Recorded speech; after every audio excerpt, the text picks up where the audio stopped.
Hello everyone, welcome back to magnet brains. My name is CS Payal Popli and जैसे कि आप मेरे पीछे देख ही सकते हैं, इस पर्टिकुलर वीडियो में हम सॉल्व करने जा रहे हैं एक और प्रीवियस ईयर का क्वेश्चन पेपर।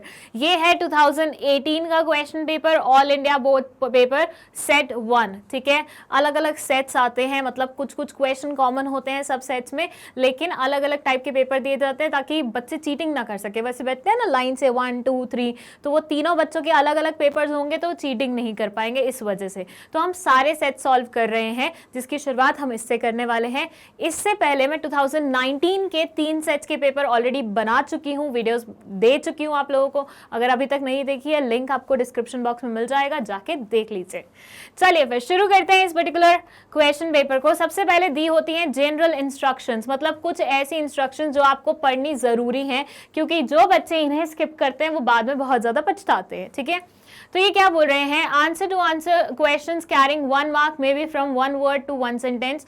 जो कि 1 नंबर के क्वेश्चन होंगे, उनका आंसर आप 1 वर्ड या फिर 1 सेंटेंस में दे सकते हैं। जो क्वेश्चन 3 मार्क्स के होंगे, उनका आंसर 50 टू 75 वर्ड्स में दीजिए। जो क्वेश्चन 4 टू 5 मार्क्स के होंगे, उनका 150 वर्ड्स में दीजिए। जो क्वेश्चन 6 मार्क्स के होंगे, उनका 200 वर्ड्स में। और सारे all attempt all parts of a question together. भाई देखो, अगर मान लो किसी क्वेश्चन में 2 पार्ट्स हैं कि A B कर दिया या C कर दिया, 3 पार्ट्स कर दिए, तो सारे इकट्ठे अटेम्प्ट करना, ये इन्होंने तुम्हें बोला हुआ है। ये मत करना कि पहले तुमने A कर दिया, फिर तुमने 2 ऐसे ही रैंडम क्वेश्चन कर दिए, फिर तुम B कर रहे हो, फिर तुमने 2 रैंडम क्वेश्चन कर दिए, वैसा मत करना। और अगर तुम्हें A B C में से कोई भी नहीं आता हो तो उसकी स्पेस छोड़ देना, और बाद में जाके जब तुम बनाने वाली चीज में आते हो तब जाके लिख देना। ठीक है, बट क्योंकि इन्होंने स्ट्रिक्टली मेंशन कर दिया है, तो हो सकता है वो इस लाइन के चलते हुए तुम्हारे मार्क्स काट ले अगर तुम साथ में नहीं करोगे अटेम्प्ट तो। ठीक है, तो इसलिए इनकी इंस्ट्रक्शंस को थोड़ा सा सीरियसली लेना है। फर्स्ट क्वेश्चन है डिफाइन डिसेंट्रलाइजेशन, और ये है 1 नंबर के लिए। इसका आंसर ऑब्वियसली एक वर्ड में नहीं हो सकता, एक सेंटेंस में होगा।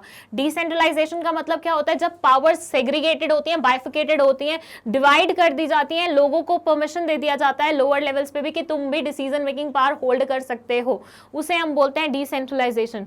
जहां पे पावर्स एक सेंट्रल बॉडी के पास नहीं होती है। Decentralization refers to delegating authority और decision making power to the lower levels of hierarchy. Lower levels of hierarchy पे जब आप पावर्स दे देते हो तो उसे हम बोलते हैं डिसेंट्रलाइजेशन।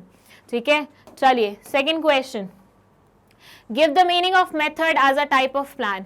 हमने पढ़े थे बहुत सारे अलग अलग टाइप्स ऑफ प्लान्स, राइट, और उसमें एक मेथड भी था, मतलब एक प्लान मेथड भी था, तो आपको उसे एक्सप्लेन करना है। अगेन एक मार्क का क्वेश्चन है, तो एक ही लाइन में हम इसका आंसर लिखेंगे। Method is a type of plan in which the way और manner to perform a task is provided, it differs from task to task. इसमें लिखा होता है एक मैनर कि किस पर्टिकुलर मैनर में एक पर्टिकुलर टास्क कंप्लीट होगा। ठीक है, और ये डिफर करता है टास्क टू टास्क पे।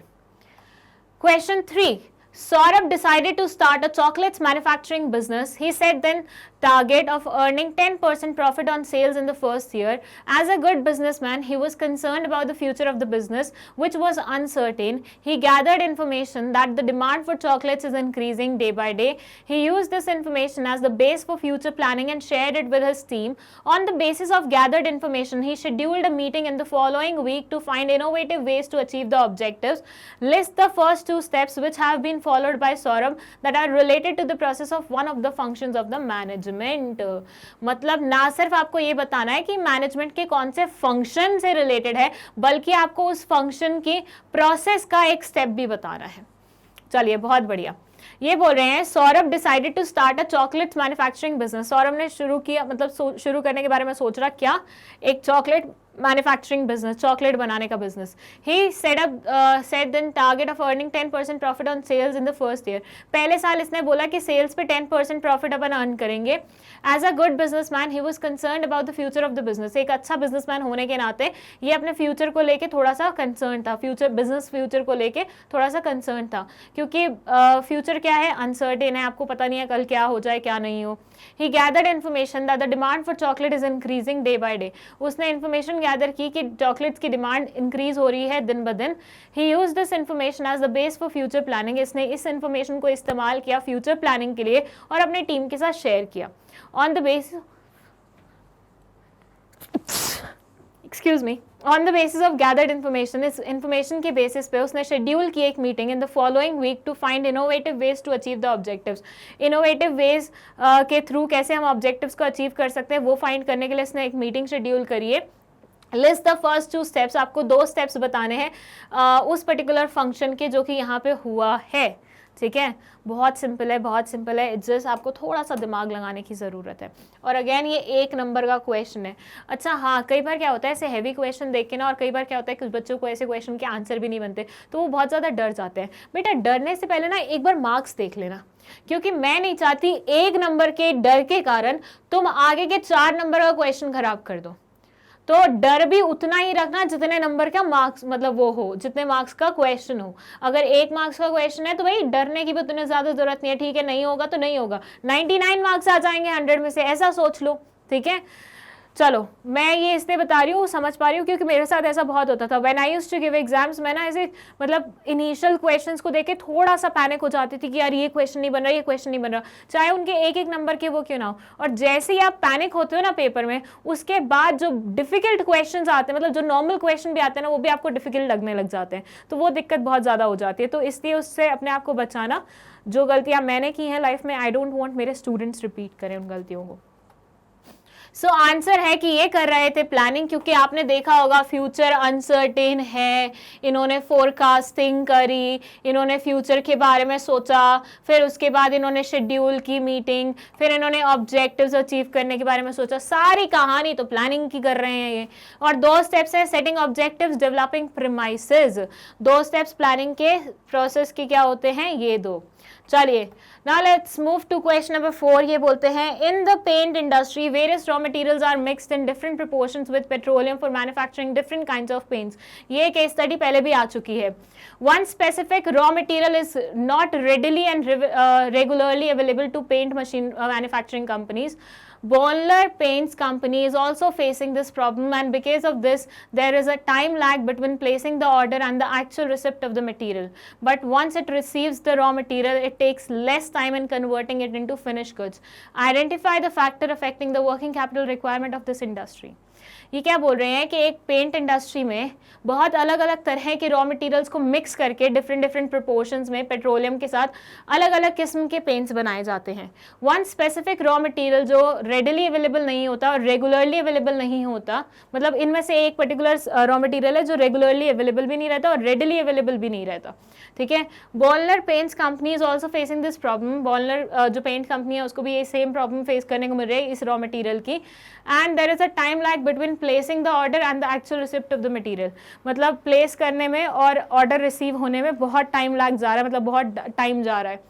Once it receives the raw material, it takes less time in converting it into finished good. But एक बार रॉ मटेरियल मिल जाता है तो उसके बाद उसको फिनिश गुड में कन्वर्ट करना ज़्यादा मुश्किल नहीं हो पाता, ज़्यादा टाइम टेकिंग नहीं होता।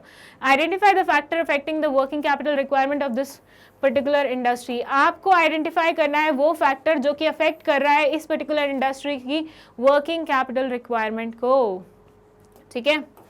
वर्किंग कैपिटल रिक्वायरमेंट को जो अफेक्ट कर रहा है वो एक फैक्टर आपको यहाँ पे पता लगाना है। चलिए, the answer is the factor affecting the working capital requirement of this industry is availability of raw materials. Raw materials कितने रेडिली अवेलेबल हो पा रहे हैं, नहीं हो पा रहे हैं, वो पर्टिकुलर फैक्टर है जो यहाँ पे पूरी केस स्टडी में हल्ला गुल्ला मचा रहा है। चलिए next question, question number 5. It says an investor wanted to invest 20,000 in treasury bills of for a period of 91 days. When he approached the Reserve Bank of India for this purpose, he came to know that it was not possible. Identify the reason why the investor could not invest in the treasury bill. चलिए, एक investor है जो कि 20,000 रुपए invest करना चाहता है, गलत दे देते हैं ये। एक इन्वेस्टर है जो 20,000 रुपए ट्रेजरी बिल्स पे इन्वेस्ट करना चाहता है जिसका टाइम पीरियड होगा 91 डेज, ठीक है। तो आपने इसने रिजर्व बैंक ऑफ इंडिया को जाके अप्रोच किया क्योंकि हमें पता है treasury bills reserve bank of India issue करता है on the behalf of central government, right. तो ये बोलते हैं कि भैया उन्होंने जाके रिजर्व बैंक को बोला कि भैया हमें ऐसे ऐसे ट्रेजरी बिल चाहिए, मतलब इतना इन्वेस्ट करना है। तो उन्होंने बोला ये चीज़ पॉसिबल नहीं हो सकती। आपको आइडेंटिफाई करना है रीजन क्यों इन्वेस्टर इन्वेस्ट नहीं कर सकता ट्रेजरी बिल में। सोचिए अच्छे क्वेश्चंस आ रहे हैं यहाँ पे, है ना, मतलब थोड़ा सा दिमाग लगाने वाले।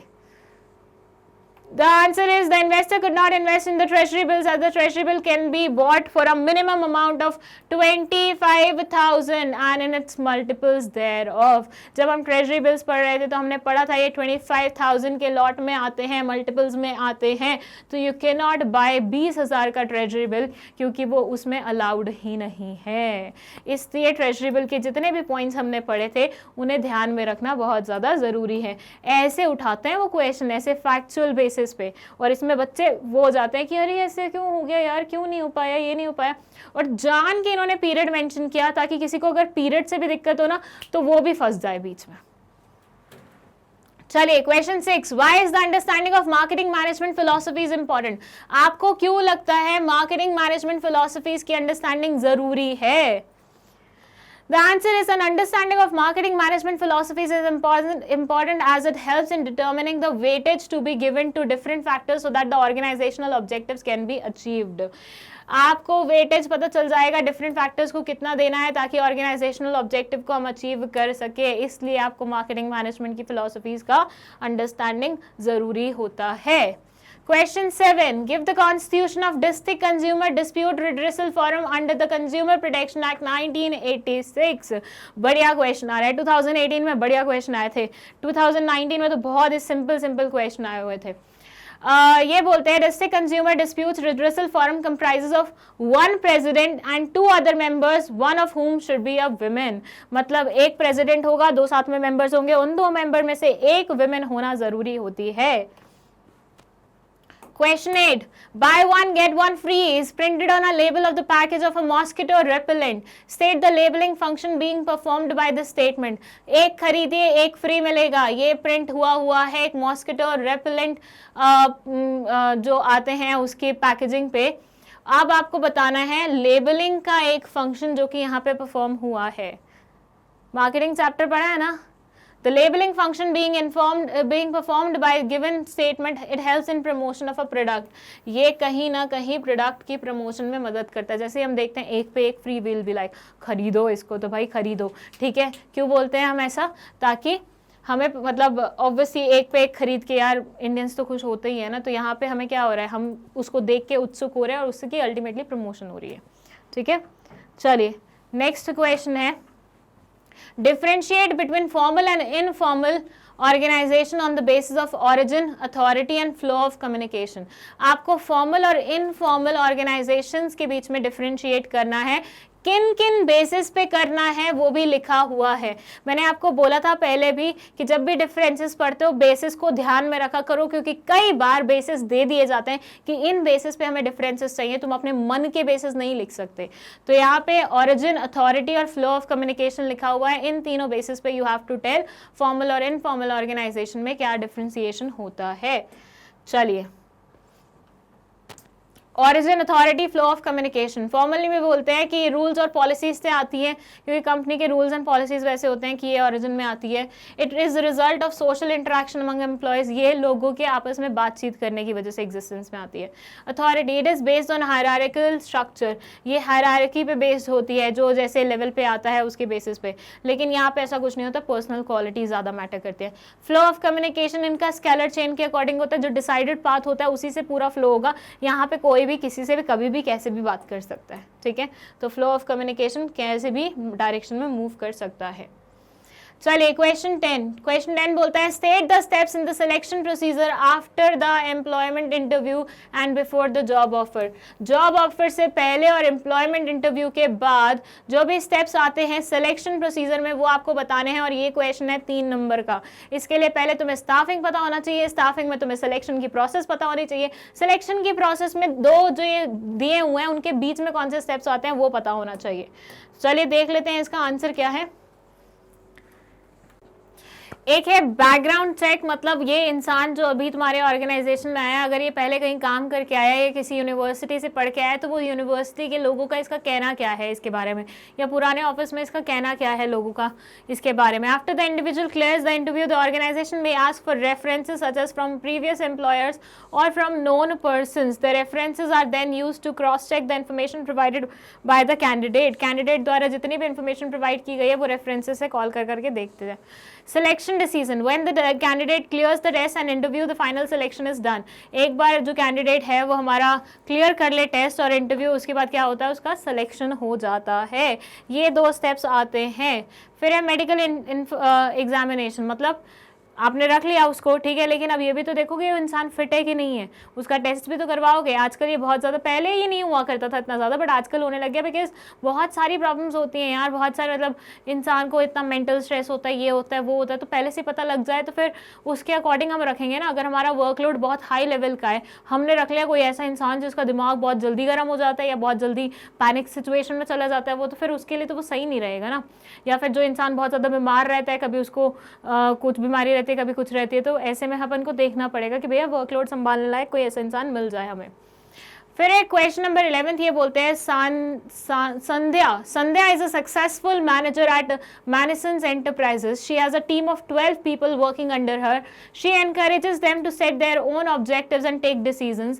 She respects their opinions and supports them so that they can perform their duties and accomplish organizational objectives. To manage and exercise effective control, she uses forces within this group. As an intelligent manager, at times she also makes use of positive aspects of the informal communication.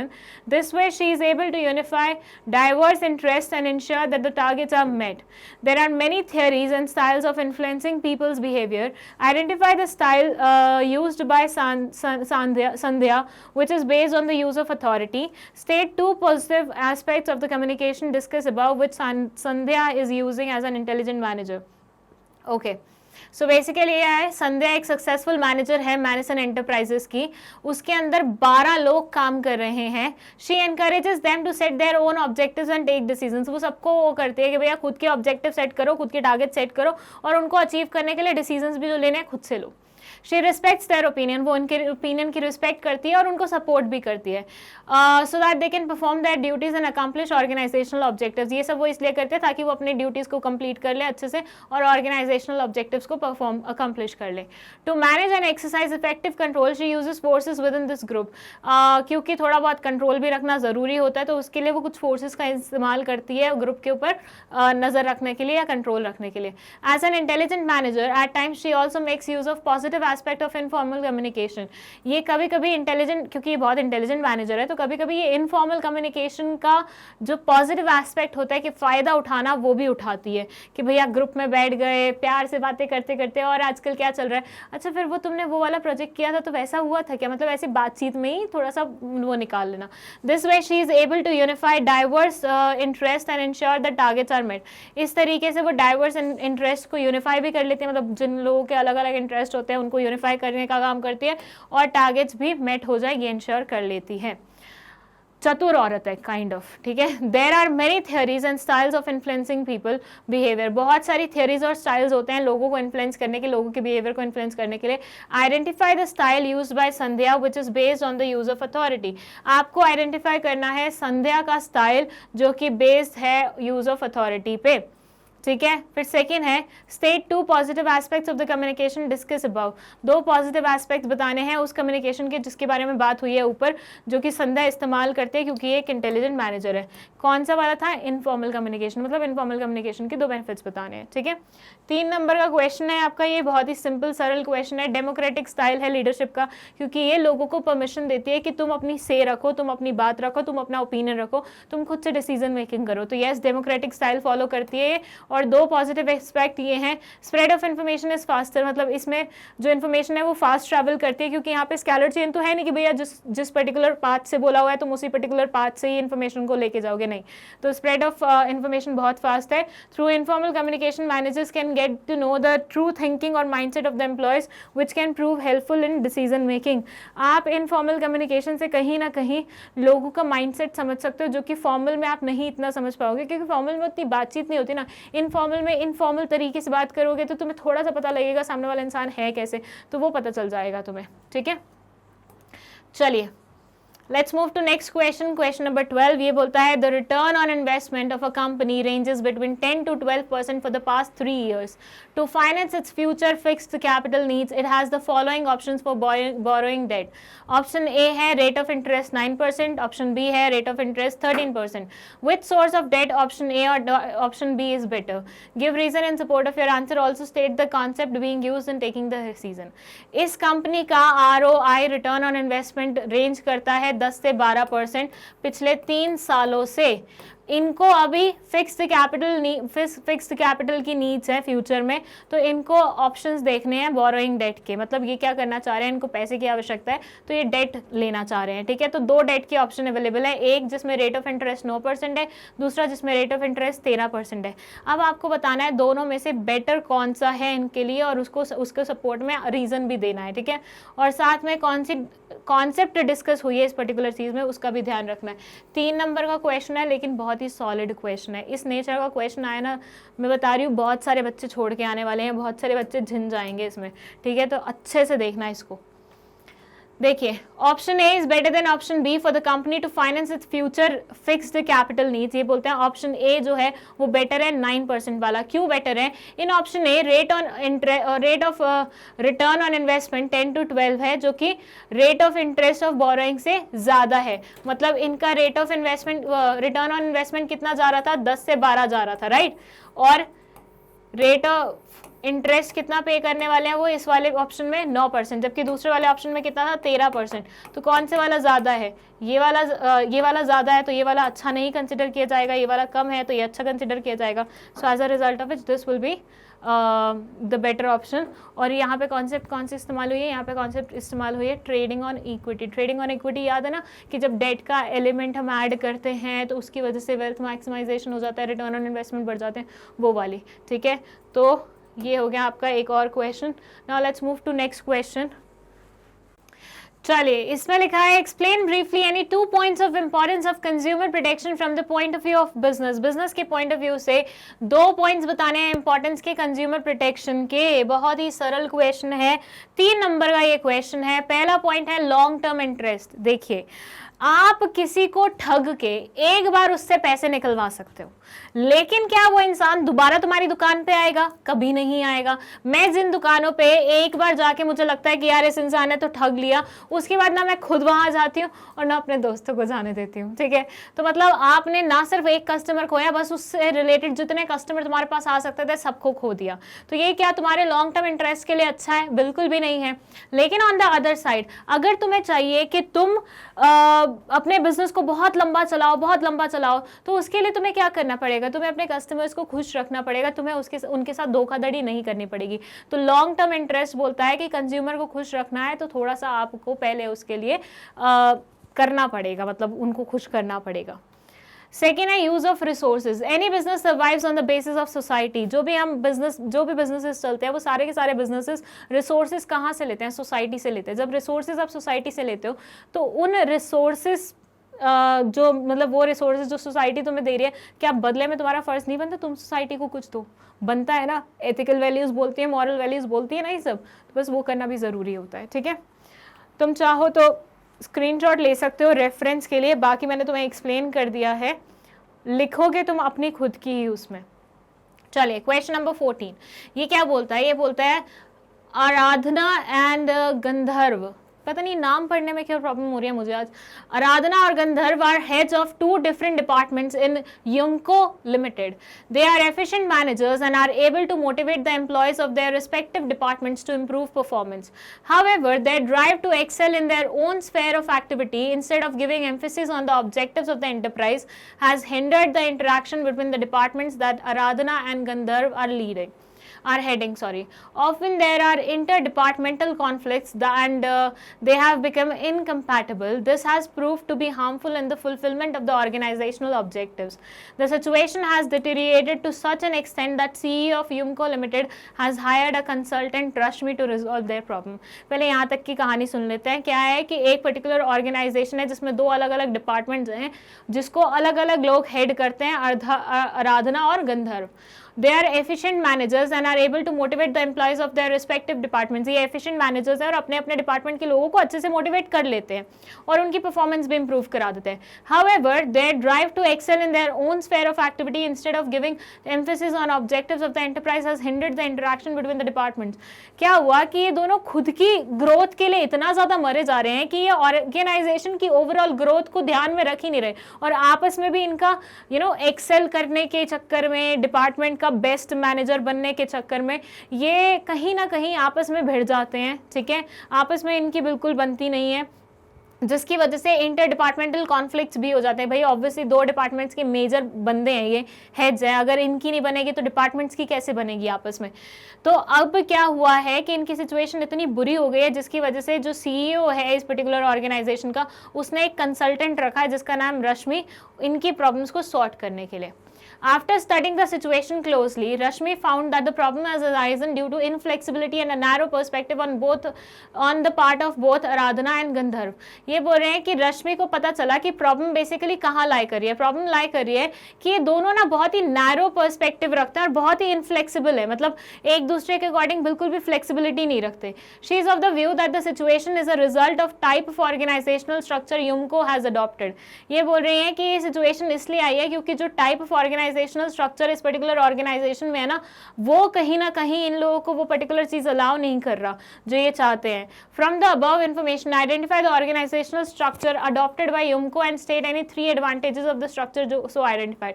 आपको बताना है कि भैया structure जो basically यूमको ने adopt की हुई है वो कौन सी है और उसके 3 एडवांटेजेस बताने हैं। ठीक है, चलिए। Yumco Limited has adopted the functional organizational structure. 3 advantages of functional organizational structure is occupational specialization, easy training, better control and coordination. ये points क्योंकि मैं पहले ऑलरेडी आपको एक्सप्लेन कर चुकी, मैं दोबारा नहीं एक्सप्लेन करूंगी। 4 नंबर का क्वेश्चन है, तो आपने जैसे ही देखा होगा 3 नंबर से 4 नंबर पे हमने शिफ्ट किया, तो इन्होंने कंटेंट भी इंक्रीज करना शुरू कर दिया, तो मार्क्स के अकॉर्डिंग आपको भी कंटेंट इंक्रीज करना पड़ेगा अपने उसमें। चलिए 15th क्वेश्चन पे चलते हैं। ये बोलता है in 2015 Naveen left his luxurious life in Mumbai where he worked as a manager for blue birds limited. He shifted to Begampur Chhattisgarh to fulfil his grandmother's dream of converting their 25 acre ancestral land into a fertile farm. For this, he set up specific goals along with the activities to be performed to achieve the goals. Every activity was a challenge since he was clueless about farming. He learned every activity from felling the land to sowing the seeds. To aid farmers, he launched his own company, Innovative Agriculture Solution Private Limited. ये case study बहुत पुराना है, बहुत बार आ चुका है। हुआ क्या, 2015 में नवीन ने अपनी लग्जूरियस लाइफ छोड़ी मुंबई की और शिफ्ट हो गया, वहाँ पे ये ब्लू बर्ड्स में मैनेजर हुआ करता था, और शिफ्ट हो गया बेगमपुर में, छत्तीसगढ़ के एक मतलब विलेज है जहाँ पे इसके ग्रैंड मदर का वो था ड्रीम कि इसको 25 एकड़ एंसेस्ट्रल लैंड जो इनकी है उसको फर्टाइल बनाना है। अब इसने क्या किया, स्पेसिफिक गोल सेट किए इस पर्टिकुलर चीज के लिए, और every activity was a challenge since he was clueless about farming, क्योंकि इसको फार्मिंग की कोई समझ नहीं थी, तो ये बहुत ही मतलब इसके लिए हर एक स्टेप बहुत ज्यादा चैलेंजिंग था। He learned every activity from filling the land to sowing the seeds. इसने सारी एक्टिविटीज सीखी, मतलब बेसिक से लेके आगे तक की। To aid the farmers he launch his own company. Farmers की मदद करने के लिए इसने खुद की एक कंपनी खोली जिसका नाम इसने रखा innovative agriculture solution private limited. It was difficult initially that so as no one trusted an urban youth telling farmers about farming.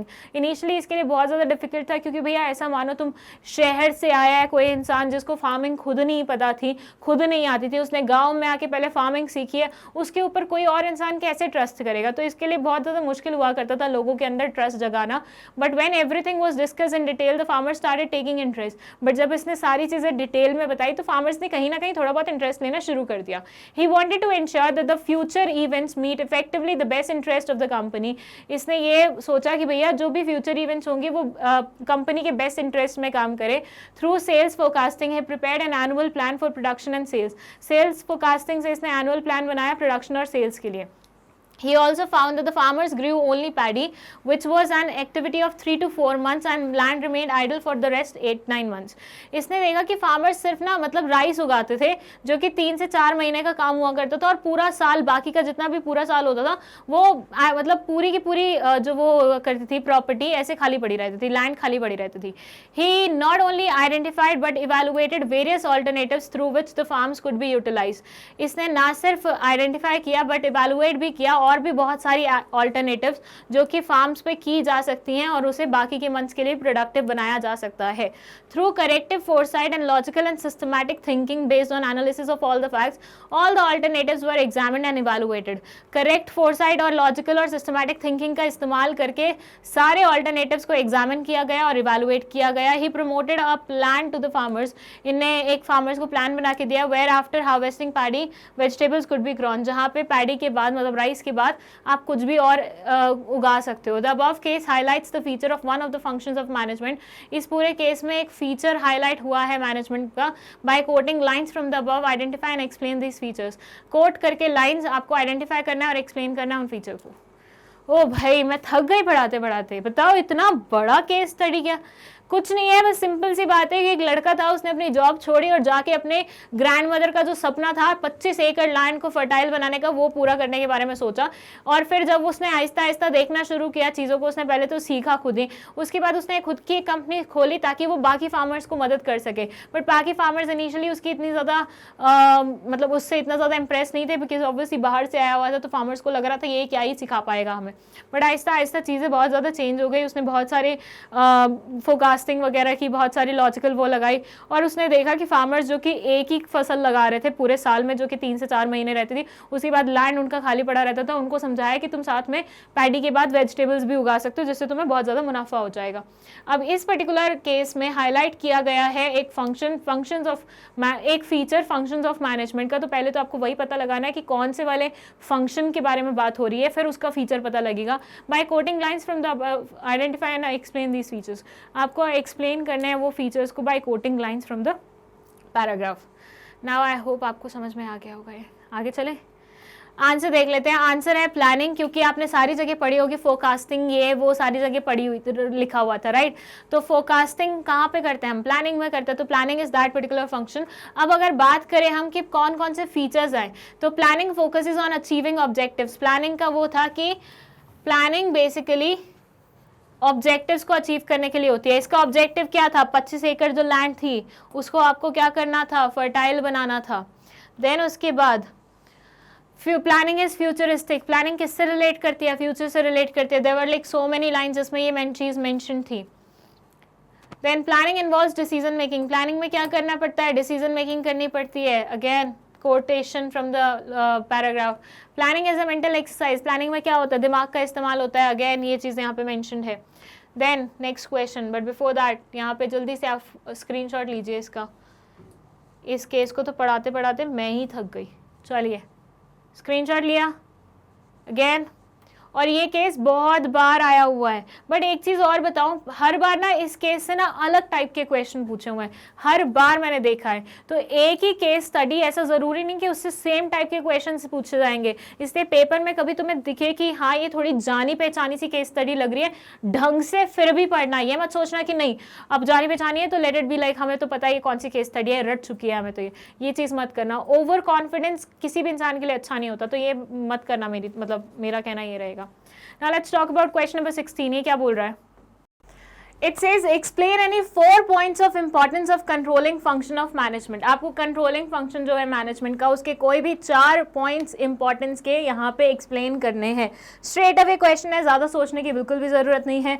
First है अचीविंग गोल्स. हर एक फंक्शन मैनेजमेंट का क्यों होता है, ताकि हम ऑर्गेनाइजेशन के जो गोल्स होते हैं उन्हें अचीव कर सके राइट. तो सेम यहाँ पे लिखा हुआ है कि कंट्रोलिंग हम करते हैं, कंट्रोलिंग जैसा बड़ा फंक्शन हम करते हैं ताकि हम गोल्स अचीव कर सके ऑर्गेनाइजेशन के. सेकेंड है रिव्यूइंग स्टैंडर्ड्स. भाई देखो तुमने स्टैंडर्ड सेट किए थे जिसके अकॉर्डिंग तुम एक्चुअल परफॉर्मेंस को मेजर कर रहे थे, राइट। कंट्रोलिंग में यही करते हैं ना कि स्टैंडर्ड सेट करते हैं और उसके अकॉर्डिंग हम एक्चुअल परफॉर्मेंस को मेजर करते हैं।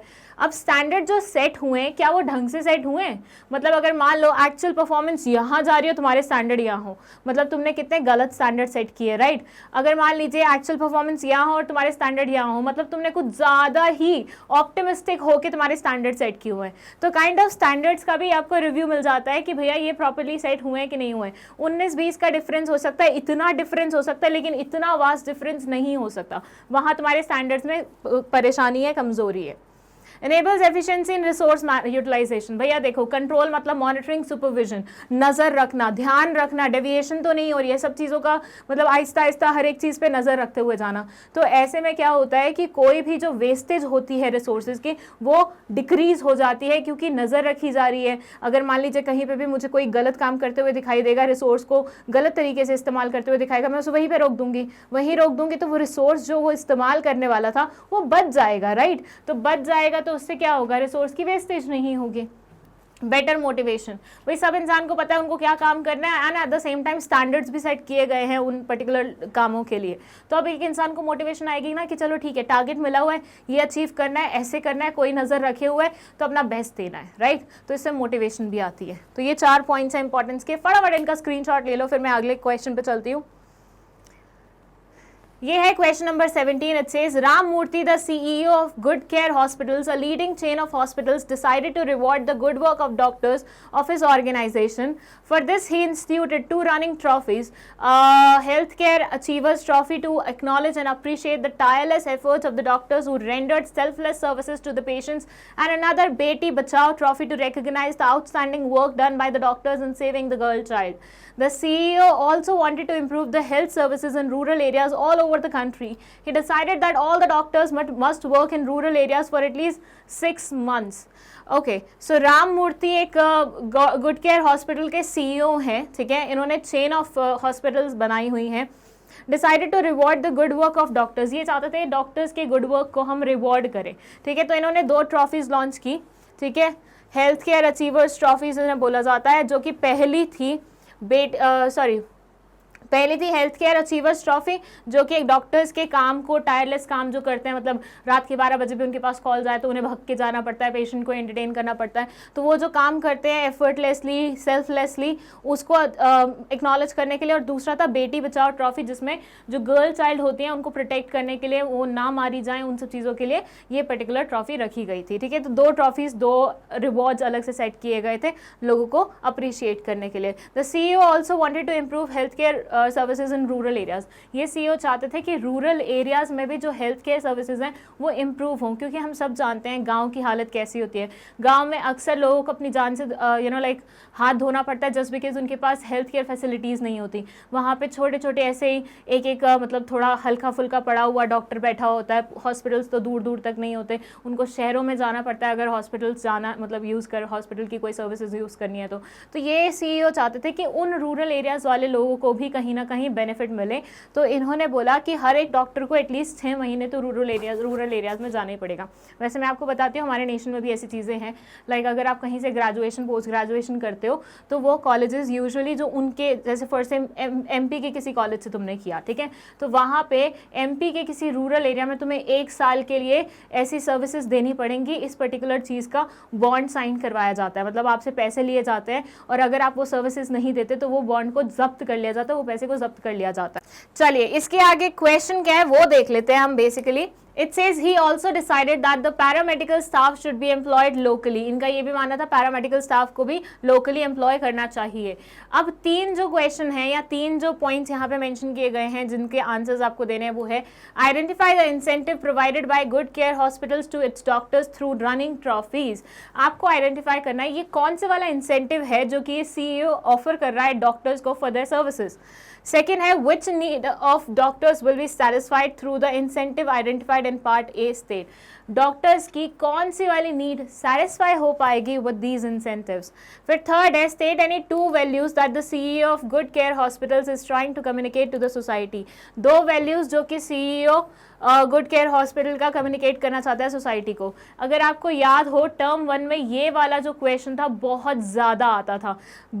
दो वैल्यूज़ केस स्टडीज़ में अक्सर देखा गया ये वैल्यूज़ वाली चीज़ बहुत बार आती है, ठीक है। तो आपको ये भी थोड़ा सा ध्यान में रखना पड़ेगा, ऐसा क्वेश्चन आ सकता है, be prepared for this.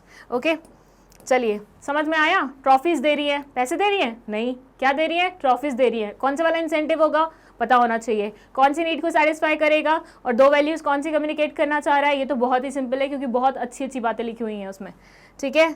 Answer दिखा दो फिर finally. Okay, the incentive provided by good care hospitals to its doctors through running trophies is employee recognition program. Employees को recognize करने का program, और ये कौन सा वाला होता है, नॉन मॉनेटरी या फिर नॉन फाइनेंशियल इंसेंटिव में आता है। और इससे क्या हो रहा है, इससे डॉक्टर की एस्टीम वाली नीड्स पूरी हो रही हैं। मैस्लो नीड हायरार्की थ्योरी पढ़ी थी ना, बस वहीं से ये क्वेश्चन पिक किया गया है। फिर है the values that the CEO of good care hospitals trying to communicate to the societies, health care to rural people, upliftment of poor in rural areas. मतलब ये क्या चाह रहे हैं, ये रूरल एरियाज के जो लोग हैं उनका अपलिफ्टमेंट चाह रहे हैं, उनका एक स्टैंडर्ड ऑफ लिविंग बढ़े, उनका हर एक बेसिक पैटर्न बढ़े, और दूसरा वो चाह रहे हैं कि उनकी हेल्थ हमेशा स्टेबल रहे, सही रहे, ठीक है। तो this is the answer of this particular question. फटाफट इसका स्क्रीनशॉट ले लो। देखो यहाँ पे तुम ब्रैकेट में नॉन फाइनेंशियल इंसेंटिव भी लिख सकते हो, ठीक है। ये तो तुमने मेंशन कर दिया नॉन फाइनेंशियल का कौन से वाला पार्ट एग्जैक्टली यहाँ पे मेंशन है, but at the same time you can write this also. Okay चलिए नेक्स्ट क्वेश्चन पे चले। नेक्स्ट क्वेश्चन है क्वेश्चन नंबर 18। ये बोल रहा है state the protective functions of securities and exchange board of India. SEBI का प्रोटेक्टिव फंक्शन आपको स्टेट करना है। हम सबको पता है सेबी के बहुत सारे फंक्शंस होते हैं, regulatory function, developmental functions, protective function. यहाँ आपको जो मेंशन करने हैं वो है प्रोटेक्टिव फंक्शन। अगेन ये क्वेश्चन भी क्या है, बहुत ही स्ट्रेट अवे क्वेश्चन है, तो इसमें भी ज्यादा दिमाग लगाने की जरूरत नहीं है। बिजनेस स्टडीज में ना मैक्सिमम क्वेश्चन ऐसे ही आते हैं, बस वो जो केस स्टडीज होते हैं ना, या जो इस पर्टिकुलर वीडियो के इनिशियली जो आए थे वैसे थोड़े ट्रिकी क्वेश्चंस होते हैं, अदरवाइज मैक्सिमम क्वेश्चन ऐसे रहते हैं। इसलिए मैं बोल रही थी कि अगर एक आधा क्वेश्चन में तुम्हें अटक जाओ, तुम्हें नहीं पता हो उसका आंसर, तो उसकी वजह से पैनिक नहीं होना, क्योंकि अगर तुम वहां पैनिक हो जाओगे ना, ऐसे बेसिक क्वेश्चंस में तुम अपने मार्क्स कटवा दोगे, तो ये काम मत करना, ठीक है। Protective functions of SEBI are as follows. One है one of the major objectives of SEBI is to check malpractices such as insider trading, violation of rules and non-adherence to the Companies Act. एक इनका major objective है insider trading check करना। Insider trading क्या होता है, जब हम अंदर की इंफॉर्मेशन जिसका शेयर प्राइस पे फर्क पड़ सकता है वो हम डिस्क्लोज कर देते हैं हमारे फ्रेंड के साथ या रिलेटिव के साथ, जिसके बदले में वो क्या करते हैं, उस पर्टिकुलर कंपनी के शेयर्स या तो खरीद लेते हैं या बेच लेते हैं। इसको बोलते हैं इंसाइडर ट्रेडिंग। मतलब अंदर की एक खुफिया इंफॉर्मेशन बाहर जा रही है जिसकी वजह से शेयर्स का लेन देन हो रहा है, वो इनसाइडर ट्रेडिंग बोली जाती है। Violation of rules and non adherence of the companies act, मतलब आप कंपनीज एक्ट के जो प्रिंसिपल्स थे, जो रूल्स थे, जो लॉज थे, उनको आप एडहेर नहीं कर रहे, उनको आप फॉलो नहीं कर रहे हो, ठीक है। और वायलेशन कर रहे हो किसका, रूल्स का। SEBI provides investors with information about companies as required by them. SEBI क्या करता है, इन्वेस्टर्स को कंपनीज की इन्फॉर्मेशन भी प्रोवाइड करता है जो भी उनके द्वारा रिक्वेस्ट की जाती है या जो भी उनकी ज़रूरत की होती है। SEBI provides guidelines related to investment in securities. SEBI guidelines भी provide करता है securities में investment से related. In this way it enables investors to take well informed decision, जिसकी वजह से ये well informed decision ले पाते हैं। SEBI provides a code of conduct for the trade practices of various middlemen. Middlemen के लिए ये code of conduct भी सेट करता है कि भैया देखो तुम middleman बन रहे हो, तुम broker बन रहे हो, तुम्हें ये चीज़ें करनी पड़ेंगी, ठीक है, ये तुमसे एक्सपेक्ट किया जाता है। ओके सो ये हैं हमारे 4 functions, protective functions of SEBI. क्योंकि ये 4 मार्क्स का क्वेश्चन था तो इन्होंने यहाँ पे 4 ही पॉइंट्स लिखे हैं। इसको लिखने का एक और तरीका हो सकता था कि instead of directly writing the points, पहले आप हेडिंग लिखते, मतलब या सब हेडिंग लिखते और उसके बाद एक्सप्लेनेशन स्टार्ट करते, तो वो और बेहतरीन लगता और 4 मार्क्स के अकॉर्डिंग वो थोड़ा जस्टिफाइड आंसर भी लगता, ठीक है। तो मेरा रिकमेंडेशन ये रहेगा कि तुम हेडिंग मेंशन कर देना इसमें और बढ़िया बनाने के लिए इसको। और ब्लैक पेन मैक्सिमम मतलब पेपर्स में अलाउड होता है, तो हेडिंग जब लिख रहे होगे तो ब्लैक पेन से लिख देना और पहले पढ़ लेना। अगर इंस्ट्रक्शंस में लिखा हुआ है you can not write with black pen, तो ब्लू से ही लिख के उसको अंडरलाइन कर देना, ठीक है। ये कुछ बेसिक चीज़ें जो हम भूल जाते हैं, इसलिए मैं आपको रिमाइंड करा रही हूँ। चलिए नेक्स्ट क्वेश्चन है हमारा, question number 19 case based question है, पढ़ देती हूँ मैं आपके लिए. It says Sumit purchased an ISI marked washing machine of a famous brand MG from TG Electronics Limited. The shopkeeper asked him to wait for 2 days for installation of the machine. His friend Vivek was very fond of experimenting with new electronic products. He told Sumit that there is no need to wait for the company's representative to install the machine and that he could do it. So both of them installed the machine without following the manufacturer's instructions. ऐसा दोस्त भी कोई किसी को ना दे भाई. Initially the machine worked effectively and the wash was good, but after 2 days the machine started stopping and between the wash cycle. Sumit and Vivek tried their best to start the machine but failed in their efforts. Sumit therefore approached TG Electronics Limited, which refused to provide any service on the plea that the installation of the machine was not done by the company. State the responsibility which Sumit had to fulfill as an aware consumer to get the services of the company. Explain briefly any 2 rights which Sumit could have exercised had he fulfilled his responsibility identified in part 1. ये I guess case पहले भी आ चुका है, right? इसमें क्या है, इसमें है एक दोस्त, ठीक है, जिसका दूसरा दोस्त बहुत ही खुफिया दिमाग वाला है. अब इस दोस्त ने क्या किया, इसने खरीदी वॉशिंग मशीन और ये बड़े मज़े से वॉशिंग मशीन लेके आया. और जब भी हम इलेक्ट्रॉनिक आइटम लाते हैं ऐसे कॉम्प्लेक्स वाली, तो हम उसके इंस्टॉलेशन का वेट करते हैं, जो कि कंपनी यूजुअली करके जाती है. बट यहाँ पे इसका दोस्त बोलता है कौन वेट करे यार, तू चल मैं करवाता हूँ, तेरी मदद करवाता हूँ, हम दोनों मिलकर इंस्टॉल करते हैं. बढ़िया सी नई नवेली मशीन को 2 दोस्तों ने मिलकर क्या किया, इंस्टॉल किया. ठीक है, इंस्टॉल करने का ये नतीजा पहुंचा कि 2 दिन तक तो वो मशीन बहुत अच्छी चली, बहुत अच्छे कपड़े धुले उसमें, लेकिन उसके बाद वो मशीन चली ही नहीं. और उसके बाद इन लोगों ने बहुत कोशिश की उस मशीन को दोबारा चलाने की, लेकिन वो चल ही नहीं पाई. और उसके बाद ये बंदा जिसने खरीदी थी सुमित, ये गया उस TG इलेक्ट्रॉनिक्स के पास जहाँ से मशीन खरीदी थी कि भैया देख लो एक बार. तो वो बोले हमने तो इंस्टॉल करी नहीं, आपने खुद ने करी है, दोस्त से करवाई है, उसी से ठीक करवा लो. अब यहाँ पे जो मेन बात है ध्यान रखने वाली वो ये है कि इन दोनों ने जो मैनुअल प्रोवाइड होता है ना, मतलब जब भी हम इलेक्ट्रॉनिक आइटम या कुछ भी ऐसा खरीदते हैं तो एक छोटी सी बुकलेट टाइप्स होती है, उसमें बहुत इन्फॉर्मेशन लिखी होती है जिसे यूजुअली हम फॉलो नहीं करते, राइट, या देखते भी नहीं है. वो वाली जो बुकलेट थी ना, इन्होंने भी फेंक दी, इन्होंने भी उसका इस्तेमाल नहीं किया. ये चीज़ है, ये चीज़ मेन है, हिंट है आप लोगों के लिए, क्योंकि इससे शायद एक क्वेश्चन सॉल्व हो सकता है. तो हुआ कुछ ऐसे कि TG वालों ने मना कर दिया कि हम तो नहीं करेंगे भाई, तुमने इंस्टॉलेशन हमसे कराया नहीं है. अब जो चीज़ आपसे यहाँ पे पूछी गई है फर्स्ट वो ये है, सुमित को कौन सी रिस्पॉन्सिबिलिटी अपनानी चाहिए थी यहाँ पे फर्स्ट ऑफ ऑल, और अगर सुमित वो रिस्पॉन्सिबिलिटी को अपनाता तो उसकी वजह से इसको कौन से कंज्यूमर राइट मिल सकते थे. ठीक है, ये दोनों चीज़ें बतानी है. वेरी सिंपल क्वेश्चन, ठीक है, और ऊपर से मैंने आपको हिंट भी दे दिया है कि कहाँ से आपको आपका आंसर मिलने वाला है. रिस्पॉन्सिबिलिटी कौन सी थी सुमित की, रिस्पॉन्सिबिलिटी सुमित की ये थी, the responsibility which Sumit had to fulfill as an aware consumer to get the services of the consumer is to learn the risk associated with the product and services, follow manufacturer's instruction and use the product safely. जो वो booklet मिली थी वो कायदे से इन लोगों को पढ़नी चाहिए थी. ये नहीं कि भाई तुमने बैठ के दोस्त के प्यार में आके उसको बोल दिया कि हाँ तू देख ले आराम से. 2 राइट्स वो एंटिटी एक्सरसाइज कर सकता था अगर वो रिस्पॉन्सिबिलिटी अपनाता अपनी. तो फर्स्ट है राइट टू बी हर्ड, मतलब बात सुनी जाए आपकी, मतलब अगर इनकी मशीन सही नहीं निकली थी तो इसकी बात सुनी जाती, लेकिन क्योंकि इन्होंने गलती अपने एंड पे कर दी कि मशीन का इंस्टॉलेशन खुद कर लिया, खुद किया, ऊपर से मैन्युफैक्चरर की इंस्ट्रक्शन भी नहीं मानी, तो ये राइट इनके हाथ से निकल गया. दूसरा है राइट टू सीक रिड्रेसल, मतलब कभी आपके साथ कुछ गलत हो जाता है तो आपको जस्टिस मांगने का पूरा अधिकार बनता है. तो एक आपकी बात सुनी जाए और दूसरा आपकी बात ना सिर्फ सुनी जाए बल्कि उसके बदले में आपको कुछ ना कुछ जस्टिस भी प्रोवाइड किया जाए. सो ये हो गया आपका आंसर. फटाफट इसका स्क्रीनशॉट लीजिए, फिर हम चलते हैं हमारे नेक्स्ट क्वेश्चन पे. Question number 20, what is meant by coordination, state any 4 features. ये पुराना क्वेश्चन है, पुराने सेट में भी आया था. कोऑर्डिनेशन का मतलब क्या होता है पहले ये बता दो, और उसके 4 फीचर्स. कोऑर्डिनेशन क्या होता है, एसेंस होता है मैनेजमेंट का, जो कि सारे फंक्शंस को, प्लानिंग हो, ऑर्गेनाइजिंग हो, स्टाफिंग हो, डायरेक्टिंग हो, कंट्रोलिंग हो, उसको क्या करता है, साथ मिलके चलाने का काम करता है. इनके बीच में एक कोऑर्डिनेशन बिठाता है. तो कोऑर्डिनेशन का मतलब क्या होता है, coordination refers to the process through which the various functions of the management are synchronized towards the common goals and objectives of the organization. Features of coordination are as follows. First है integrates group efforts. ये group efforts को integrate करता है, मतलब सब लोग अपने अपने efforts लगा रहे हैं, उन सबको मिला के एक डायरेक्शन में ले जाने का काम coordination करता है.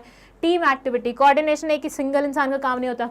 I cannot say I am coordinating with myself. Self, नहीं ये गलत हो जाएगा। आप कोऑर्डिनेट करते हो तो आप ग्रुप के साथ करते हो, टीम के साथ करते हो।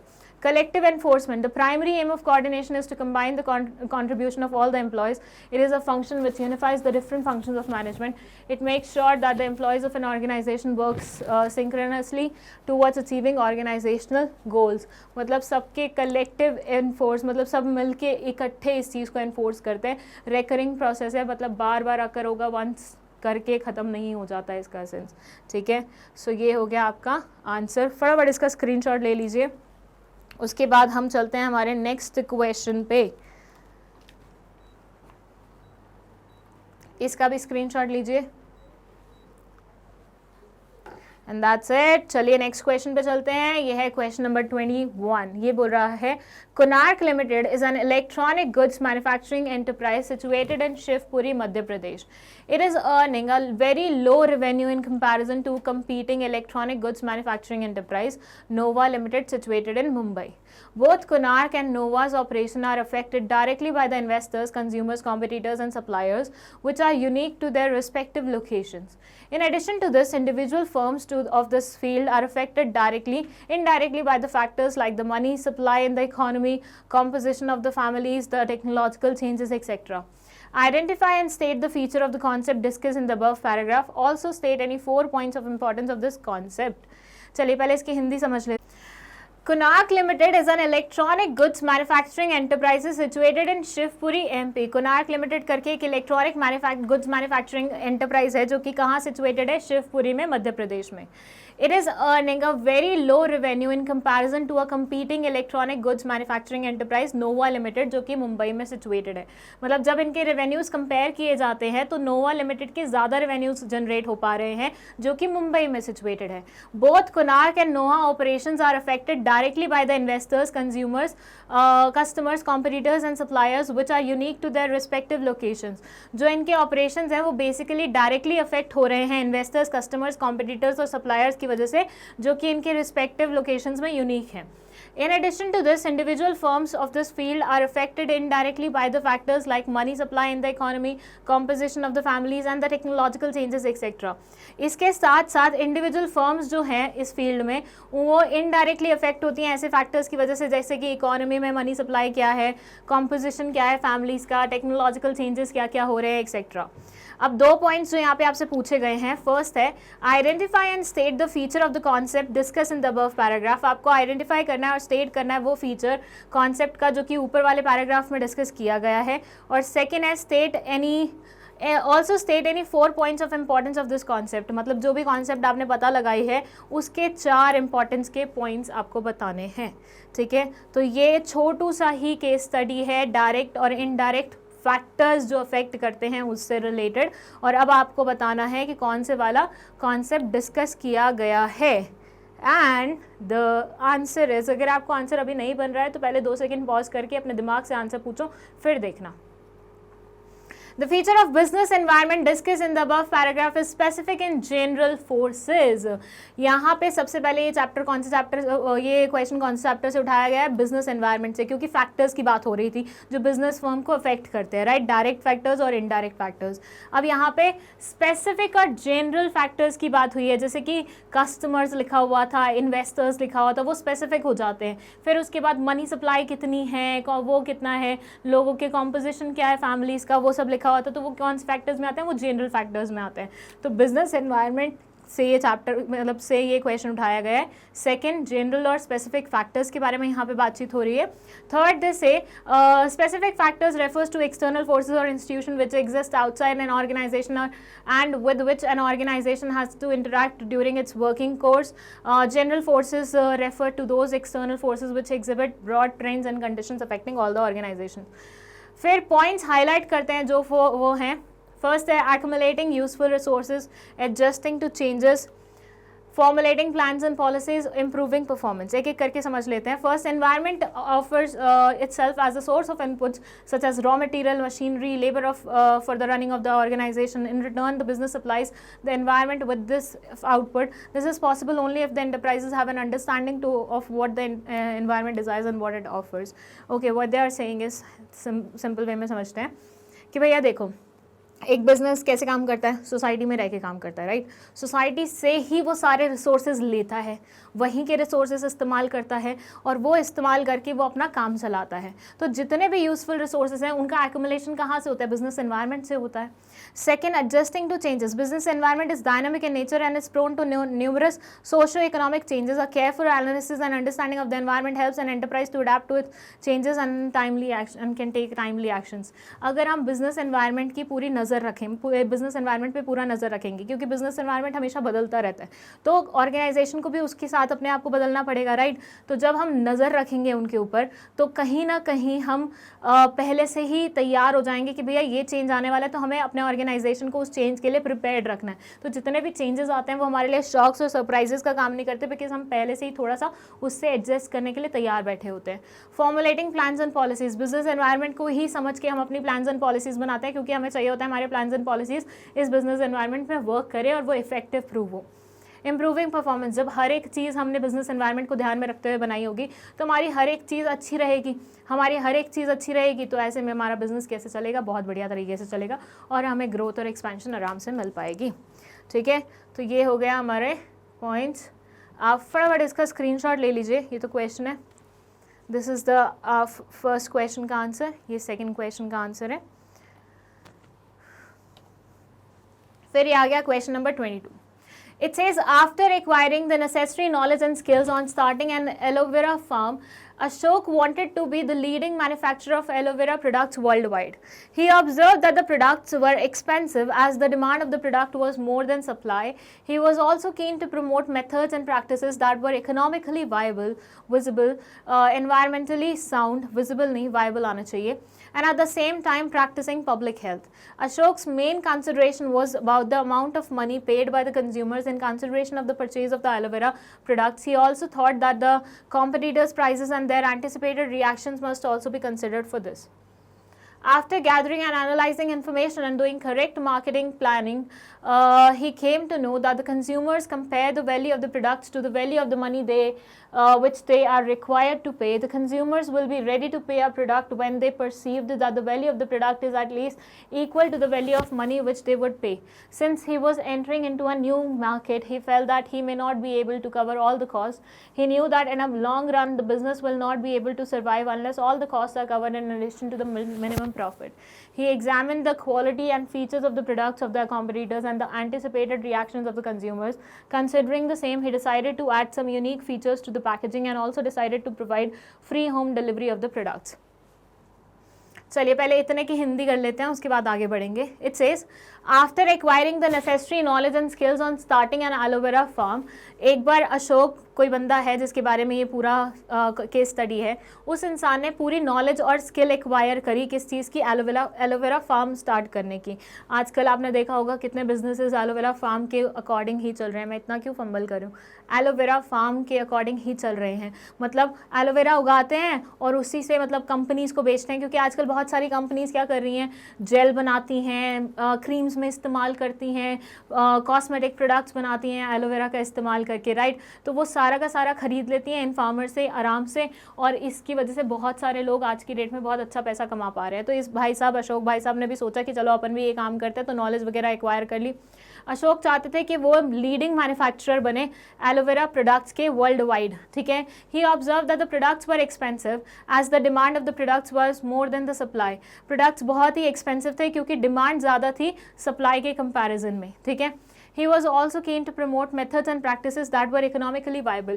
वो ऐसे methods और practices promote करना चाहते थे जो economically viable होती, environmentally sound होती और same time protect करती public health को भी। Ashok's main consideration was about the amount of the money paid by the consumer in consideration of the purchase of the aloe vera products. इनका main consideration था क्या amount हम मांगेंगे, money paid by the consumers in consideration of the purchase of the aloe vera products. Aloe vera products जब बेचेंगे consumers को और consumers क्या प्राइस देने के लिए तैयार होंगे, वो चीज़। He also thought that the competitors prices and their anticipated reaction were also be consider. Okay, इन्होंने ये भी सोचा कि भैया देखो कॉम्पिटिटर क्या सोचेंगे, वो क्या प्राइजेस रखते हैं, उनके अगेंस्ट हमें क्या प्राइजेस रखने हैं, वो किन किन चीज़ों में आगे पीछे वो कर सकते हैं, उनका रिएक्शन कैसे होगा, वो सारे भी चीज़ें ये एंटिसिपेट कर रहे थे। After gathering and analysing information and doing correct marketing planning, इन्होंने सारी इन्फॉर्मेशन गैदर कर ली और एनालाइज कर ली उस इन्फॉर्मेशन को, और मतलब करेक्ट मार्केट प्लानिंग कर ली. He came to know that the consumer compare the value of the product to the value of money which they are required to pay. तो इनको पता लगा कि कंज्यूमर यूजुअली उतना पैसा देने के लिए तैयार हो जाते हैं जितना उनको सेटिस्फैक्शन डिराइव हो रही होती है किसी भी प्रोडक्ट को इस्तेमाल करके. The consumers will be ready to buy a product when they perceived that the value of the product is at least equal to the value of money which they would pay. Consumer कभी भी product लेने के लिए तैयार हो जाते हैं जब वो कन्विंस हो जाते हैं कि हाँ जितना हम पे कर रहे हैं उसके कंपैरिजन में हमें अच्छा सेटिस्फैक्शन मिल रहा है. Since he was entering into a new market, क्योंकि वो एक न्यू मार्केट में एंटर कर रहे थे, he felt that he may not be able to cover all the cost. इनको लग रहा था ये सारे कॉस्ट कवर नहीं कर पाएंगे. He knew that it in the long run the business will not be able to survive unless all the cost are covered in addition to the minimum profit. इनको ये भी पता था कि मिनिमम मतलब लॉन्ग रन में अगर इनको बिजनेस चलाना है तो इनको सारी कॉस्ट कवर करनी पड़ेगी और साथ ही साथ इनको प्रॉफिट भी अर्न करना पड़ेगा. भैया देखिए, आप इनिशियली तो फिर भी अफोर्ड कर सकते हैं कि भैया मैंने 10 रुपये का कोई प्रोडक्ट बनाया, मैं 10 रुपये में ही बेच रहा हूँ ताकि मेरी कॉस्ट कवर हो रही है, नो प्रॉफिट नो लॉस चीज़ पे. लेकिन उसके बाद आफ्टर अ सर्टेन टाइम मुझे प्रॉफिट भी ऐड करना पड़ेगा, क्योंकि मैं कब तक अपने घर से पैसा लगाती रहूँगी. अगर मैं पूरा बिजनेस चलाऊंगी ऐसे नॉन प्रॉफिट नो लॉस वाले बेसिस पे, तो ऐसे में मेरा बिजनेस चलाने का मतलब ही क्या बनता है. मेरे हाथ तो कुछ नहीं लग रहा ना, तो एक टाइम के बाद मुझे मिनिमम प्रॉफिट्स ऐड करने ही पड़ेंगे. He examine the quality and features of the products of the competitors and anticipated reaction of the consumers. इन्होंने एग्जामिन किया क्वालिटी और फीचर्स प्रोडक्ट के ऑफ कॉम्पिटिटर, मतलब जो भी कॉम्पिटिटर्स थे उस लाइन के, उन सबके प्रोडक्ट्स को देखा, एग्जामिन किया, क्वालिटी देखी और कस्टमर्स के एंटिसिपेट किए reactions. Considering the same he decided that add some unique features to the packaging also provide home delivery. तो इन्होंने डिसाइड किया, देखो कॉम्पिटिटर्स कहाँ लैक कर रहे हैं, वो लैक कर रहे हैं होम डिलीवरी में कि लोगों को होम डिलीवरी नहीं दे रहे हैं and at the same time packaging अच्छी नहीं दे रहे. तो हम इन दोनों पे वर्क करेंगे, ठीक है. इससे हमारा प्रोडक्ट क्या बनेगा, दूसरे मतलब बेहतरीन बनेगा. The above case relates to the concept which is considered to be an effective competitive marketing weapon. ये particular case study जो है वो एक ऐसी concept से related है जो कि बहुत effective competitive marketing weapon consider किया जाता है. In conditions of perfect market competition, most of the firms compete with each other on this concept in the marketing of the goods and services. Identify the concept, explain briefly any 4 factors discussed in the above that are related to the concept, so identify. सबसे पहले तो आपको identify करना है concept, ठीक है, और उसके बाद 4 फैक्टर्स जो कि उस पर्टिकुलर कॉन्सेप्ट से रिलेटेड है, जो कि इस पर्टिकुलर पैराग्राफ में भी कवर किए गए हैं. सिंपल वे में समझाऊं तो एक इंसान है अशोक, जो कि एलोवेरा का फार्म बनाना चाहता है, ठीक है. तो उसने थोड़ा सा एनालाइज किया है कि भैया मेरे को मेरे कॉम्पिटिटर्स क्या कर रहे हैं, मुझे क्या क्या करना पड़ेगा. तो वो सारी इन्फॉर्मेशन गैदर करने के बाद, कॉम्पिटिटर्स के जो भी प्राइजेस थे उसको देखने के बाद, उनके प्रोडक्ट्स को देखने के बाद इसने रियलाइज़ किया कि मेरे को ना पैकेजिंग पे ध्यान देना है, होम डिलीवरी पे ध्यान देना है and at the same time quality मुझे ऐसी रखनी है कि लोग लें जब, और जो कंसिडरेशन वो पे कर रहे हैं उनको लगे कि हाँ वो कंसिडरेशन बिल्कुल सही बनता है. अगर वो 10 रुपये पे कर रहे हैं तो उनको 10 रुपये वाला सेटिस्फैक्शन भी मिल रहा है उस पर्टिकुलर प्रोडक्ट को कंज्यूम करके. तो किस कॉन्सेप्ट के बारे में बात हुई है वो you have to tell. And secondly उस पर्टिकुलर कॉन्सेप्ट के 4 फैक्टर्स जो भी रिलेटेड होते हैं, जो डिस्कस भी किए गए हैं पैराग्राफ में, उनके बारे में बात होगी. बहुत ही लेंदी था ये वाला केस स्टडी. पेपर में ऐसे लेंदी केस स्टडीज़ भी आ सकते हैं, बी प्रिपेयर्ड फॉर दैट, ठीक है. चलिए अब आंसर दिखा दूँ फिर फाइनली आपको. Okay, the concept discuss in the given paragraph is the price of the product. क्योंकि हर जगह बात हुई है कितना प्राइस सेट करना चाहिए, कॉम्पिटिटर्स का प्राइस कितना है, कितना सेटिस्फैक्शन उनको मिलने वाला है प्राइस के बदले में. प्राइस में no profit no loss, initially हम बेयर कर लेंगे लेकिन बाद में हमें प्रॉफिट भी ऐड करना पड़ेगा. हर जगह हर अगली लाइन में इसी के बारे में बात हो रही थी. तो यस, ये तो बहुत ही ईजी था पहचानना कि किस पर्टिकुलर चीज़ के बारे में यहाँ पे बात हो रही है. That is price of the product, के मतलब हम प्रोडक्ट का प्राइस क्या रखेंगे. 4 फैक्टर्स जो वो करते हैं, फर्स्ट है यूटिलिटी एंड डिमांड. जो लाइन कोटेड है वो ये है, बट एक चीज़ ध्यान देना, यहाँ पे कोटेड लाइन करके इन्होंने पैराग्राफ के आधे से ज़्यादा लाइनें सेम चिपका दी हैं. आपको इतना टाइम वेस्ट करने की ज़रूरत नहीं है पेपर में, ठीक है. मतलब अगर आपको लग रहा है 4-5 लाइनें हैं जो कि इस पर्टिकुलर पॉइंट के बारे में बता रही हैं, तो सिंपल सा ये करना, इतना लिखना या इतना लिखना, उसके बाद डैश डैश डैश डैश करके लास्ट का कुछ लिख देना, ठीक है. इससे क्या होगा, तुम्हारा टाइम सेव होगा. इतना पूरा का पूरा पैराग्राफ सेम वे में चिपकाने का मतलब नहीं बनता. बिजनेस स्टडीज़ वाले पेपर में वैसे ही अपन को बहुत सारा लिखना पड़ता है, तो इतना अपन एनर्जी वेस्ट ना करें इस चीज़ पे. तो फर्स्ट फैक्टर है यूटिलिटी एंड डिमांड. कितनी यूटिलिटी किसी चीज़ से मिलती है उसके बेसिस पे डिसाइड किया जाता है उसका प्राइस क्या फिक्स होना चाहिए, और कितनी डिमांड हमारे पर्टिकुलर प्रोडक्ट की है उसके बेसिस पे भी डिसाइड होता है कि प्राइस कितना होना चाहिए. अगर डिमांड बहुत ज़्यादा है, सप्लाई बहुत कम है, तो प्राइस आप बहुत ज़्यादा फिक्स कर सकते हैं. Extent of competition in the market, second है कि कंपटीशन कितना है मार्केट में। अगर मान लीजिए मार्केट में कंपटीशन बहुत सारा है तो आपको प्राइजेस कॉम्पिटिटिव रखने पड़ेंगे, मतलब कम रखने पड़ेंगे। लेकिन अगर मान लीजिए प्राइजेस बहुत कॉम्पिटिटर्स बहुत कम है मार्केट में तो आप प्राइजेस ज़्यादा भी रख सकते हैं, ठीक है। देन है मार्केटिंग मेथड्स यूज, कौन से मार्केटिंग मेथड आप इस्तेमाल करें, जैसे वो पैकेजिंग वाली लाइन थी, होम डिलीवरी वाली लाइन थी कि नहीं दे रहे हैं कॉम्पिटिटर्स हम देंगे, वो वाला पॉइंट आ गया। फिर है प्रोडक्ट कॉस्ट, इसमें लिखा हुआ था कि कॉस्ट कवर हो जानी चाहिए इनिशियली, तो फिर बाद में हम प्रॉफिट मार्जिन भी ऐड कर देंगे, तो वो दोनों पॉइंट्स को मिला के ये पर्टिकुलर चीज़ बन गई, ठीक है। सो ये हो गए आपके फैक्टर्स जो कि अफेक्ट करते हैं, और ये है प्रोडक्ट ऑफ, तो यहाँ से स्क्रीनशॉट लेना शुरू कीजिए, ये लीजिए this one, and then question number 23, ये क्या बोलता है पढ़ लेते हैं। Karan Nath took over D North Motors company from his ailing father 3 months ago. In the past, the company was not performing well. Karan was determined to improve the company's performance. He observed that the methods of production as well as selection of employees in the company were not scientific. He believed that there was only one best method to maximize efficiency. He also felt that once the method is developed, the workers of the company should be trained to learn the best method. He asked the production manager to develop the best method and carry out the necessary training. The production manager developed this method using several parameters, right from deciding the sequence of the operation, place for men, machines and raw materials till the delivery of the product to the customers. This method was implemented throughout the organization. It helped in increasing the output, improving the quality and reducing the cost and wastage. Identify and explain the principles and the technique of the scientific management followed by the production manager in the above case. Okay, so second chapter से ये question है, ये बोल रहा है Karan Nath took over D North Motors company from his ailing father 3 months ago. 3 महीने पहले इसने अपने ailing father से ये particular company अपने हाथ में ले ली. In the past, the company was not performing well. Past में company अच्छा perform नहीं कर रही थी. Karan was determined to improve the company's performance. Karan ने सोचा मैं इस company की performance को improve करूँगा. He observed that the methods of production as well as the selection of employees in the company were not scientific. इन्होंने ये observe किया कि method of production और selection employees का जो है वो scientific नहीं है. He believed that there was only one best method to maximize efficiency. ये लाइन थोड़ी सुनी सुनी लग रही है. साइंटिफिक मैनेजमेंट में हर जगह ये लाइन आती थी. ही बिलीव कि भैया कहीं मतलब हर एक काम को करने का एक बेस्ट मेथड होता है to maximise efficiency. He also felt that once the method is developed the workers of the company should be train to learn the best method. इन्होंने ये भी सोचा कि एक बार वर्कर्स अच्छे से डेवलप हो जाएं, मतलब अच्छे से समझ जाएं, ट्रेन हो जाएं, उसके बाद उन्हें बेस्ट मेथड सिखाएंगे कौन सा काम करने का है. He asked the production manager, इन्होंने प्रोडक्शन मैनेजर को बोला बेस्ट मेथड निकालने के लिए, डेवलप करने के लिए और carry out necessary training plus training भी सिखाने के लिए.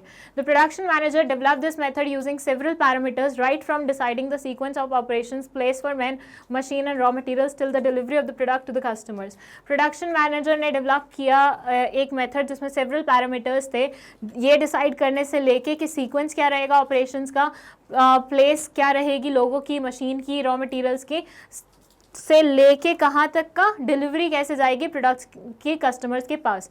This method was implemented throughout the organisation. इस मेथड को throughout the organisation implement किया गया. It help in increasing the output. इसकी वजह से आउटपुट इंक्रीज हो गया, इंप्रूव हो गई क्वालिटी और रिड्यूस हो गया कॉस्ट और वेस्टेज. आइडेंटिफाई करिए और एक्सप्लेन करिए principles and technique of the scientific management. Scientific management का प्रिंसिपल और टेक्निक्स जो कि फॉलो किया गया था प्रोडक्शन मैनेजर द्वारा. समझ गए? प्रिंसिपल और टेक्निक साइंटिफिक मैनेजर मतलब टेलर भाई साहब ने जो दी थी वो आपको आइडेंटिफाई करनी है और साथ ही साथ एक्सप्लेन भी करनी है. फर्स्ट ये बोलते हैं मेथड स्टडी, क्योंकि देखो हर जगह method method method, one best method to do a particular job वो आया हुआ था, तो मेथड स्टडी आ गई. और कोटेशन कोट यहाँ से ले लीजिए इस पर्टिकुलर लाइन से, ठीक है. इतना पूरा लिखने की जरूरत नहीं है, स्टार्टिंग का कुछ लिखना और डैश डैश डैश करके आगे का कुछ लिख देना.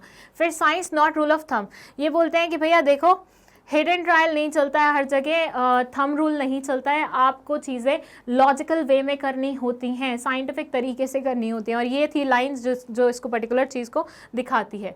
Then a development of workers to their greatest efficiency and prosperity. Workers का इस तरह से डेवलपमेंट करो कि उनके करियर के लिए बेस्ट वो निकले, ठीक है. तो ये है आपकी कोट नेक्स्ट जो आपको बताएगी इस पर्टिकुलर चीज़ के बारे में. And then next question, so पहले take screenshot of these part. Okay, 1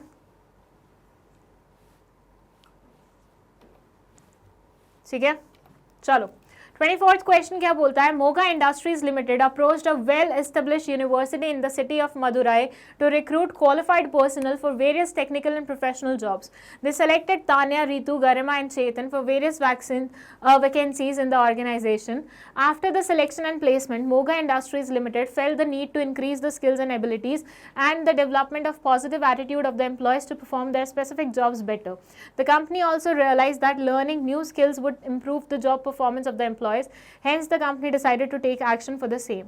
First question है, name the step of the staffing process regarding which the company decided to take action. Second है, state the benefits of the action to Moga Industries Private Limited. चलिए, सो Moga industries क्या है, Moga industries ने approach किया एक well established university को जो कि मदुरई में सेटल है, क्या करने के लिए, ताकि वो लोग अपने यहाँ से आपको टेक्निकल और प्रोफेशनल जॉब्स के लिए स्टाफ दे.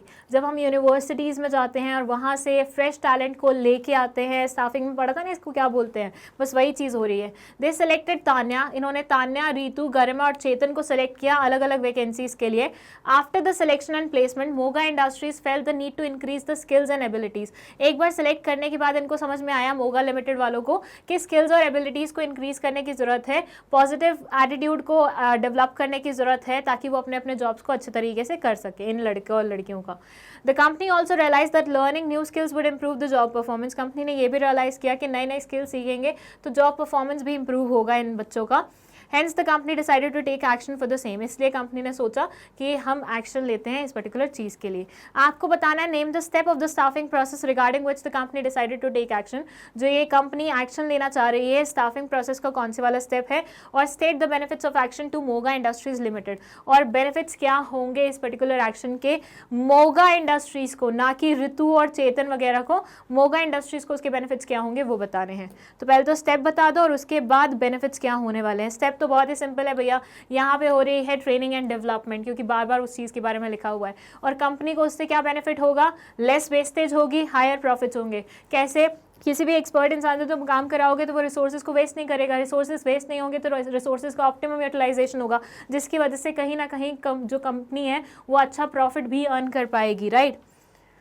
मैनेजरल एफिशिएंसी आएगी, रिड्यूस एब्सेंटिज्म होगा, लेस एक्सीडेंट प्रोन. मतलब अगर कोई अनसीखे इंसान को तुम काम दे देते हो तो वो तो एक्सीडेंट कर ही देता है, राइट, कुछ ना कुछ गलती कर ही देता है. उसके बाद जब कोई इंसान को ढंग से काम नहीं करना आता तो वो ऑफिस से छुट्टी मारना ज़्यादा पसंद करता है, तो वो एब्सेंटिज्म भी खत्म हो जाएगी. और मैनेजरल एफिशिएंसी आएगी, क्यों, क्योंकि हर एक चीज़ एक सिस्टमैटिक फॉर्मेट में चलेगी, हर एक चीज़ प्रॉपरली चलेगी और ऑर्गेनाइजेशन कहीं ना कहीं इससे क्या करेगा, फ़ायदा उठा पाएगा. चलिए फटाफट स्क्रीनशॉट ले लीजिए, ठीक है, इसका भी.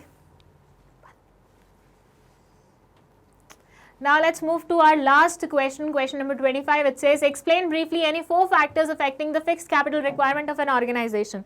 आपको कोई भी 4 फैक्टर्स जो कि फिक्स्ड कैपिटल रिक्वायरमेंट को अफेक्ट करते हैं उन्हें एक्सप्लेन करना है. चलिए, अगेन बहुत ही स्ट्रेट अवे क्वेश्चन है. Factors affecting the fixed capital requirement of an organisation. Scale of operation, बड़े स्केल पे काम कर रहे हो ज़्यादा पैसा चाहिए होगा, छोटे स्केल पे काम कर रहे हो छोटा पैसा चाहिए होगा. सेकेंड है choice of technique, labour intensive चाहते हो या कैपिटल इंटेंसिव चाहते हो. लेबर इंटेंसिव चाहते हो तो तुम्हें लेबर को हायर करना है, दैट्स इट, और उनको पे देनी है, दैट्स इट. मतलब उसमें फिक्स्ड कैपिटल एक्सपेंडिचर नहीं आएगा, उसमें वर्किंग कैपिटल एक्सपेंडिचर आएगा क्योंकि वेजेस उसका पार्ट होते हैं. लेकिन अगर आप चाहते हो कैपिटल इंटेंसिव हो तो आपको मशीनरी लगानी पड़ेगी अपने पास. टेक्नोलॉजी अपग्रेडेशन, कितनी तेज़ी से तुम्हारे फील्ड की टेक्नोलॉजी अपग्रेड होती है. अगर बहुत जल्दी जल्दी होती रहती है तो तुम्हें ज़्यादा पैसा चाहिए होगा फिक्स कैपिटल के रूप में, और अगर बहुत आराम से होती है तो उस टाइम पे तुम्हें कम पैसा चाहिए होगा. Financing alternatives, if leasing facilities are available without any lengthy procedure in the financial market, then the fixed capital requirement will be less. ये बोलते हैं कि भैया देखो, अगर मान लो तुम्हें वो मशीन कहीं से रेंट पे मिल रही है तो तुम उसे खुद नहीं खरीदोगे, तो खुद नहीं खरीदोगे, खुद का पैसा नहीं लगेगा, खुद का पैसा नहीं लगेगा तो it will be good for you कि तुम्हें ज़्यादा फिक्स कैपिटल की रिक्वायरमेंट नहीं होगी. चलिए, ये हो गया एंड, और आप इसका स्क्रीनशॉट ले लीजिए पहले, फिर मैं आपको बता देती हूँ कि इसके बाद आपके सामने कौन सी वीडियो आने वाली है. इसका भी स्क्रीनशॉट लीजिए, this one. And that's it, हम पहुंच गए हैं इस पर्टिकुलर वीडियो के एंड पे।